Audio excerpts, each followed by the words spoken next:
Shalom. Hari ini kita akan renungkan kitab 1 Samuel pasal 24. Teksnya ayat 17 sampai 23 dan sudah dibagi dua paragraf. Paragraf yang pertama ayat 17 sampai 22. Saul menangis dengan suara nyaring dan dia mengucapkan terima kasih akan tidak membunuhnya dan mengaku bahwa dia sendiri sudah tahu akan Daud pasti menjadi raja.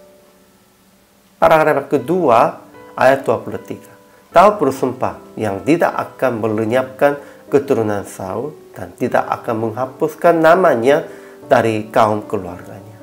Kemudian mereka pergi ke jalan masing-masing.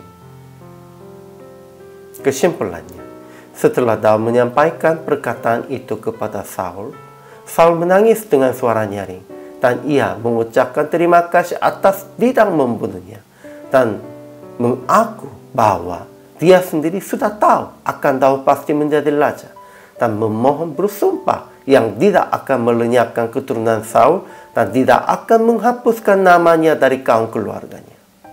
Daud bersumpah sesuai dengan pesan Saul. Kemudian mereka pergi ke jalan masing-masing. Ajaran tentang Allahnya. Pertama, tidak dijelaskan perbuatan dan perkataan Tuhan dalam teks hari ini. Tetapi Tuhan menggerakkan hati Saul supaya dia mengaku tentang rencana Tuhannya. Itu pun juga karena Tuhan. Ajaran tentang manusianya. Pertama, Saul menangis dengan suara nyaring dan ia mengaku bahwa Daud telah melakukan yang baik kepadanya, padahal dia melakukan yang jahat kepada Daud. Dan Daud pasti menjadi raja dan jabatan raja Israel akan tetap kokoh dalam tangannya. Kemudian Saul memohon bersumpah kepada Daud yang tidak akan melenyapkan keturunan Saul dan tidak akan menghapuskan namanya dari kaum keluarganya. Tetapi mereka pulangnya ke tempat masing-masing. Kedua, Daud bersumpah sesuai dengan pesan Saul. Kemudian Daud dan orang-orangnya pergi ke kubu gunung, tidak mengikutinya jalan Saul. Aplikasi hari ini. Pertama, akulah akan mengikuti bimbingan Tuhan dan rancangannya. Itu penting dan inilah kehidupan orang percaya. Kedua, jangan mengutuki atau melenyapkan orang-orang siapapun.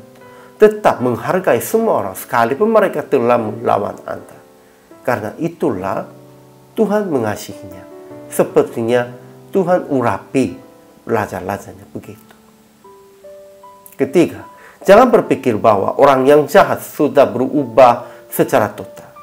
Sekalipun mereka mengaku kesalahan dalam bergerak hatinya. Ya memang bisa mengakunya demikian itu. Tapi kita harus hati-hati. Karena mereka hanya sebentar mengaku langsung berbalik lagi. Ada banyak itu. Sehingga kita harus hati-hatinya. Jadi praktek hari ini, jangan mengutuk, jangan melawan siapapun. Sekalipun mereka telah melawan Anda. Tetapi melainkan berkatilah orang-orang dengan kata-kata yang Tuhan hendaki. Sambil mengikuti bimbingan Tuhan dalam segala hal.